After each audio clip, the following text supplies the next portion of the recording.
네, 하나님과 다투던 그림자입니다. 저는 흔히들 이야기하는 이대 나온 여자입니다. 겉으로는 겸손한 척 포장했지만 속으에는 우월의식이 가득한 사람이었습니다. 모든 소원에 부족함 없이 대학 졸업 후에는 전문인 선교사이자 UN 소속 국제 변호사가 되고자 유학을 떠났습니다. 이후 억대의 대출을 받아 9년간 폼 좋은 변호사라는 우상을 좇아 공부했지만 결국 낙방하여 빚만 남은 노처녀가 되었습니다. 이후 초라한 실패자가 된 것 같아 심한 우울증과 대인 기피가 찾아왔습니다. 특히 수험 기간 중에도 예배와 봉사로 열심을 냈건만 그 대가가 겨우 이건가요? 라는 억울한 마음이 들어 하나님이 이런 신이라면 더 이상 믿고 싶지 않다고 원망했습니다. 그렇게 이해되지 않는 실패의 어두움 속에서 저는 헛된 생명의 모든 날을 그림자같이 보내다 들것에 실려가듯 한국으로 돌아왔습니다. 이후 감사하게도 주님을 만나 구속사로 삶을 해석하는 공동체로 인도함을 받게 되었고 닫혀있던 저의 마음이 조금씩 열리기 시작했습니다. 그리고 만사 형통과 합격만 외치며 하나님과 다투던 저의 모습이 얼마나 교만하고 악한 것인지를 깨닫게 되었습니다. 하나님의 영광을 위한다고 공부했으나 실은 나의 입을 위함이었고 이는 채울 수 없는 식욕과 같았습니다. 화려한 학벌과 스펙을 좇아 주님의 이름을 이용하며 일평생 그림자처럼 살 뻔한 저를 구원해 주시고 헛된 예배를 멈추고 하나님을 사랑할 수 있게 해주신 주님의 은혜에 감사드립니다. 이제는 시험 낙방 사건이 저를 겸손하게 하고 하나님의 주권에 굴복하고자 마땅히 있어야 할 일이었음을 인정하게 되었습니다. 지금은 법률 사무원과 새벽에 화상으로 과외를 하며 은혜의 빚을 갚는 적용을 하고 있습니다. 피곤하지만 제 모든 것을 아시고 제게 꼭 맞는 환경을 허락하신 100% 오르신 하나님을 찬양합니다. 여전히 결혼과 출산, 커리어를 모두 이뤄낸 예쁜 자매들을 보면 시기와 질투가 나기도 하지만 남과 비교하지 않고 하나님이 제게 주신 분량에 만족하겠습니다. 이제 성공을 말한 간증뿐 아니라 실패의 경험으로도 얼마든지 복음을 전할 수 있음을 알게 되었으니 제 수치와 고난을 약재로 삼아 어디서든지 표징의 사명을 잘 감당하겠습니다. 적용하기 교제와 결혼의 문제로 하나님과 다투지 않고 기도하겠습니다. 저의 처지가 부끄러워 연락을 두절했던 친구들에게 큐티인과 함께 저의 간증을 전하겠습니다. 네, 오늘 말씀에 하나님을 다툰다라는 내용이 나오거든요. 그래서 이 묵상 간증에 보면 아니 수험 기간 중에도 예배 봉사로 열심히 했는데 대가가 이건가요? 라고 하면서 이제 하나님과 다투는 인생이었었다라고 이렇게 말해주고 있잖아요. 그러나 이제 이 말씀을 이렇게 주님을 만나 구속사로 삶을 해석하는 그렇게 되어지다 보니 하나님이 100% 오르셨다라고 이렇게 고백을 하며 그리고 이제는 성공을 말하는 간증뿐 아니라 실패 경험으로도 얼마든지 복음을 전할 수 있게 되었으니 수치와 고난을 약재로 삼아 어디서든지 표징의 사명을 잘 이렇게 감당하겠다라고 말해주고 있습니다. 그래서 이 전도서 오늘은 6장 1절부터 12절까지인데요. 1절에 내가 해 아래에서 한 가지 불행한 일이 있는 것을 보았나니 이는 사람의 마음을 무겁게 하는 것이라 라고 해서요.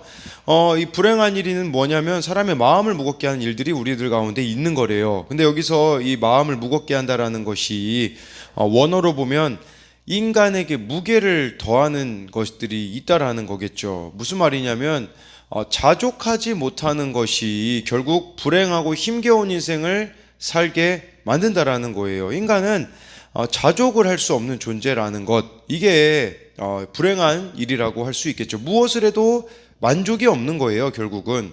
네, 그래서 이 1절에 대한 이 적용 질문은 나는 어떤 것이 부족하다고 스스로 불행하다고 생각을 하고 있나요? 요즘 나의 마음을 무겁게 하는 것은 무엇이 있습니까? 그래서 우리가 늘 마음을 무겁게 하는 일들이 있지 않습니까? 그래서 2절에 보니까요. 어떤 사람은 그의 영혼이 바라는 모든 소원에 부족함이 없어 재물과 부요와 존귀를 하나님께 받았으나 하나님께서 그가 그것을 누리도록 허락하지 아니하셨으므로 다른 사람이 누리나니 이것도 헛되어 악한 병이로다 라고 해서요. 재물, 부요, 존귀 뭐 다 가졌죠. 근데 그것을 누리지 못했다라는 거죠. 그러니까 여기서 2절에서 지금 말하고자 하는 것은 재물이라는 것이 행복을 보장해 주지 못하다라는 것을 말씀해 주고 있는 겁니다. 이 받은 복을 누리며 살아가는 즐거움은 허락을 받지 못했다라는 거죠. 근데 이러한 인생은 악한 병과 같다, 헛되다, 이제 이렇게 말해주고 있는 거예요. 그러니까 지금 이 솔로몬은 인생의 의미는 뭐 복을 얼마나 받느냐가 아니라 그거를 하나님 안에서 누리고 있느냐, 이거를 지금 여기에 주목하고 있는 건데, 2절 말씀 같은 경우는 재물로도 이거는 참된 복이 되지 못함을 말해주고 있는 겁니다. 왜냐하면 이 구약의 개념으로는요, 이렇게 재물이 많아졌다라는 것은 하나님 앞에 복 받았다라고 사람들이 생각을 했거든요. 근데 아닌 부분들을 지금 솔로몬은 지적하고 있는 겁니다. 그래서 2절에 대한 적용 질문은 여기서 말하는 재물, 존귀, 부요 등 세상이 말하는 행복을 찾고자 몰두하고 있지는 않나요? 많은 것을 가지는 것보다 매일 말씀 묵상하는 기쁨이, 하나님을 알아가는 기쁨이 더 큽니까? 3절에요. 사람이 비록 100명의 자녀를 낳고 또 장수하여 사는 날이 많을지라도 그의 영혼은 그러한 행복으로 만족하지 못하고 또 그가 안장되지 못하면 나는 이르기를 낙태된 자가 그보다 낫다 하나니 해가지고요. 2절은 재물 가졌어도 헛되고 3절은요. 자녀를 아무리 많이 낳아도 또 장수한다고 해도 행복은 없다라는 것을 말해주고 있는 겁니다. 사람들은 자녀 많이 낳고 오래 살면 행복할 거라고 생각을 하잖아요. 그러니까 이 3절 같은 경우는 환경이 나의 행복을 보장해주지 못하다라는 것을 말해주고 있어요. 세상에 낙태된 자만큼 불행한 자가 어디 있겠습니까? 그러니까 이것은 하나님 없는 인생의 이 허무에 빠진 영혼의 만족 없는 상태를 보여주는 거예요. 모든 것을 다 갖춘 것 같아도 예수님이 없으면 우리는 허무한 인생일 수밖에 없다라는 것을 말해주는 거겠죠. 말씀해주고 있는죠. 4, 5절 보면요, 이 낙태된 자에게 대한 부분 나오는데, 낙태된 자는 헛되이 왔다가 어두운 중에 가매 그의 이름이 어두움에 덮이니 5절에 햇빛도 보지 못하고 또 그것을 알지도 못하나 이가 그보다 더 평안함이라. 낙태된 자들은요, 우리가 알지 못하는 계획 아래 알지 못하는 방식으로 왔다가 알지 못하는 어두운 곳으로 가잖아요. 그러니까 이 낙태된 자는 인생의 의미로 보자면 오고 간 것 외에는 큰 의미가 없다라는 건데, 우리가 하나님을 알지 못하면요 마찬가지라는 거예요. 어디서 왔고 어디로 가는지 알 수 없는 낙태된 자의 인생과 같다라고 말해주고 있는 겁니다. 6절에 그가 비록 천년의 갑절을 산다 할지라도 행복을 보지 못하면 마침내 다 한 곳으로 돌아가는 것뿐이 아니냐라고 해서요. 천년의 갑절을 산다고 하는 것은 완전 장수 아니겠습니까? 근데도 행복하지 못한다면 무슨 의미가 있겠냐라는 거예요. 그러니까 짧게 살든 많이 살든 가난하게 살든 부유하게 살든 상관없이 중요한 것은 행복을 보지 못하면 의미가 없다라는 거겠죠. 근데 이 행복이라는 게 어디서 옵니까? 행복이라는 것은 지금 우리가 봐도 알 수 있잖아요. 뭐 장수한다고 행복한 것도 아니고, 자녀를 많이 낳는다고 행복한 것도 아니고, 재물이 많다라고도 행복한 것이 아니라, 행복은요 거룩하게 사는 자들에게 주어지는 것이라고 할 수가 있는 겁니다. 그러니까 하루를 살아도 예수님 안에 거하는 삶을 살아가면요 정말 세상이 줄 수 없는 기쁨이 있잖아요. 그냥 우리가 그걸 평안함이라고 말하죠. 평안함이라는 것은요 세상 것과는 관련이 없어요. 세상적으로 봤을 때는 비참한 상황이고 참 힘든 상황이에요. 그러나 내 안에 예수님이 계시다라는 사실이 만족을 가져다 주고 행복을 가져다 준다라는 거예요. 내 안에 예수님이 없으면 어떻습니까? 걱정과 염려와 번민과 근심과 이런 것들밖에 없지 않겠습니까? 그러니까 우리는 뭐 얼마나 오래 사느냐, 얼마나 많이 버느냐, 얼마나 성공하느냐 여기에 목적을 두면 불행해질 수밖에 없습니다. 그러나 하나님을 알아가고 하나님을 알아가다 보면 당연히 하나님의 뜻에 맞춰서 우리들의 삶이 바뀌게 되어지겠죠. 그렇게 살아가는 삶만이, 거룩하게 사는 삶이 진정한 행복이라는 것을 우리들에게 말씀해주고 있는 것입니다. 그러니까 우리는 하나님의 주권을 믿으며 행복과 불행이 아닌 거룩의 인생의 목적을 두고 살아가야 한다라는 것이겠죠. 예, 그래서 6절에 대한 이 적용 질문은 행복과 거룩 중 무엇을 목적으로 살아가고 있습니까? 나는 어디에서 영혼의 만족을 얻으려고 합니까? 하나님입니까? 돈입니까? 외모입니까? 이성입니까? 일입니까? 자녀입니까? 7절에 사람의 수고는 다 자기의 입을 위함이나 그 식욕은 채울 수 없느니라. 우리가 본능적으로 먹고 사는 것 때문에 수고하잖아요. 근데 문제는 뭐냐면 식욕조차도 만족시킬 수 없다라는 겁니다. 이게 무슨 말일까요? 사람은요, 영적인 존재라서, 영적인 존재라는 걸 어렵게 생각할 게 아니라 하나님과 교제하도록 지어진 존재라서, 하나님 육적인 것들로는 결코 만족할 수 없다라는 거예요. 식욕이라는 것은 기본적인 게 아니겠습니까? 식욕도 채울 수 없다면 다른 욕망도 채울 수가 없다라는 의미라고 할 수 있어요. 그러니까 우리는 영적인 것, 하나님으로만 우리 인생을 채울 수가 있다라는 것을 말해주고 있어요. 그래서 예수님이 마태복음 4장 4절에 이런 말씀을 하시잖아요. 예수께서 대답하여 이르시되 기록되었으되 사람이 떡으로만 살 것이 아니요 하나님의 입으로부터 나오는 모든 말씀으로 살 것이라 하였느니라 하시니, 인간은 떡으로만, 먹을 것으로만 살 수 있는 존재가 아니고 말씀으로 살아가는 자다라고 이렇게 말씀해주고 있는 것이겠죠. 그러니까 우리가 매일 말씀과 기도, 이것으로 우리를 채우지 않는다면 계속해서 우리는 부족함을 느낄 수밖에 없고 허덕일 수밖에 없다라는 것입니다. 8절에요. 지혜자가 우매자보다 나은 것이 무엇이냐? 살아있는 자들 앞에서 행할 줄을 아는 가난한 자에게는 무슨 유익이 있는가? 라고 해가지고요. 지혜의 근본이신 하나님을 알지 못하면요, 지혜 있는 자나 우매한 자나 헛된 수고를 한다는 점에서는 차이가 없다라고 할 수 있는 겁니다. 그러니까 지혜자나 우매자나 하나님을 모른다면 차이가 없다라는 것이겠죠.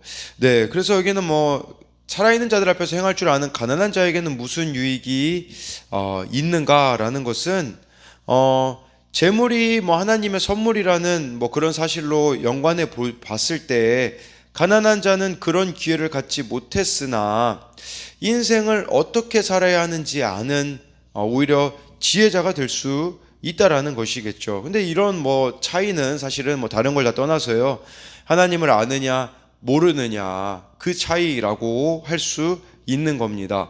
9절에 눈으로 보는 것이 마음으로 공상하는 것보다 나으나 이것도 헛되어 바람을 잡는 것이로다. 눈으로 보는 거, 눈에 보이는 걸 전부로 살아가는 현실주의자를 말하는 거겠죠.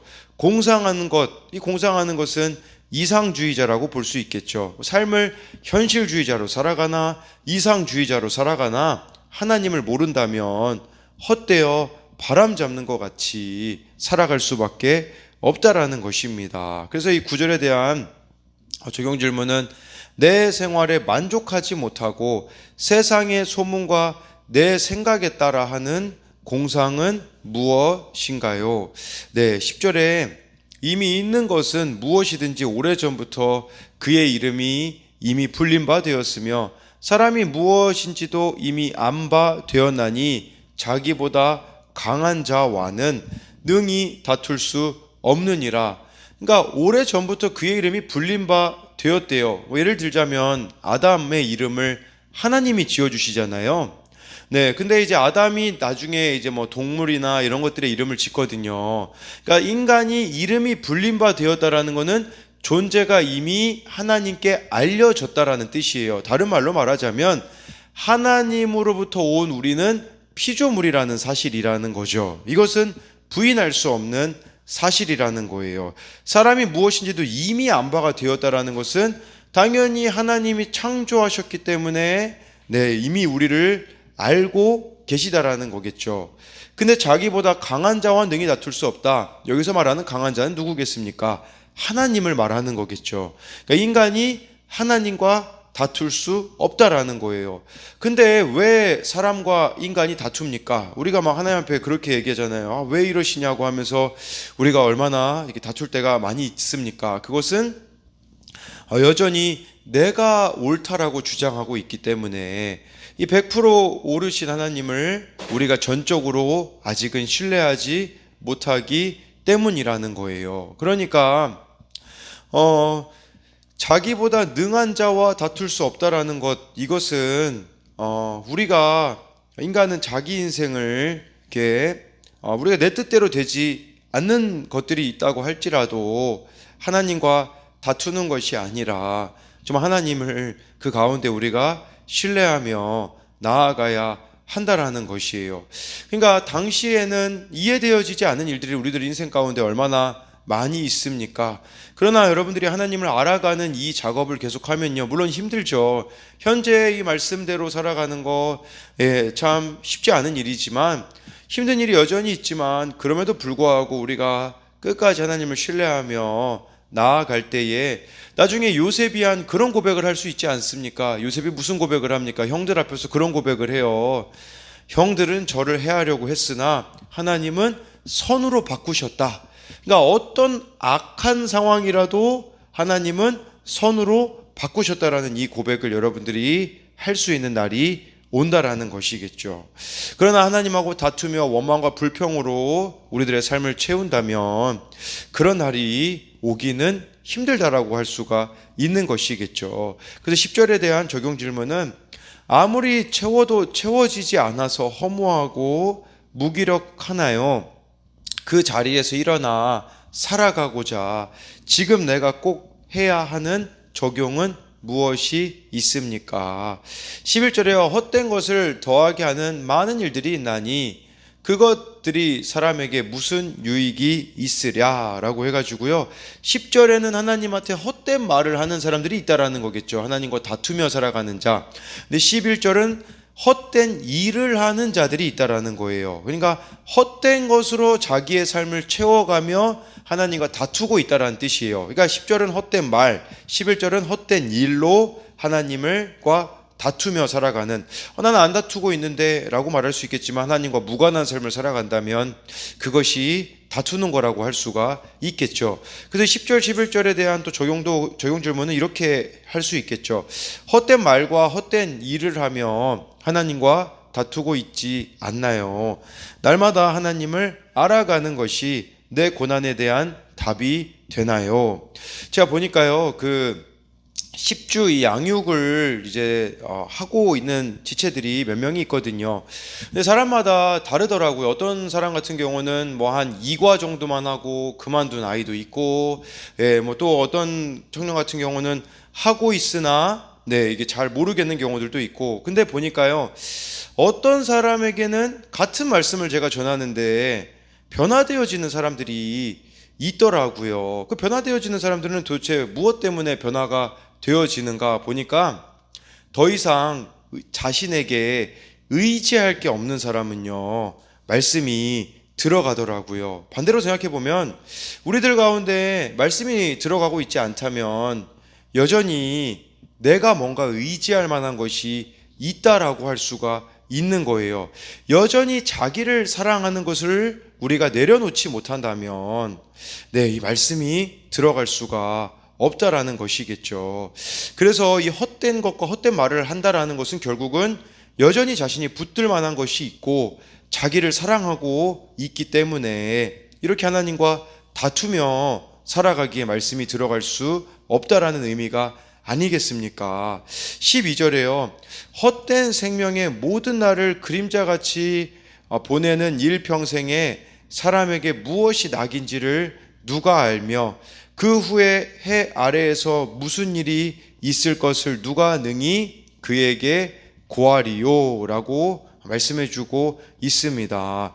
그러니까요, 일반적인 세상의 지혜로도 인간은 한계가 있다라는 것을 알면서도 이렇게 죄에 물들었기에 창조주 하나님을 대적하며 믿지 않는다라는 것이에요. 그러다 보니까 이 헛된 일을 하느라 아까 11절처럼 시간을 낭비하기도 하고 또 무엇이 낙인지를 알지 못하기에 그냥 이 세상의 잠깐의 낙을 즐기기 위하여서 삶을 살아간다라는 겁니다. 우리들의 즐거움은 다른 데로부터 오는 것이 아니라 하나님을 아는 데서부터 온다라는 사실을 여러분들이 기억하심으로써 정말 이 12절에 대한 적용 질문은 어떤 즐거움을 위해 여러분들은 살아가고 있습니까? 그래서요, 그 무엇으로도 채울 수 없는 우리들의 인생은 하나님의 말씀으로 채운다. 하나님을 알아갈 때에 여러분 하나하나 하나님께서 변화시켜 가실 겁니다.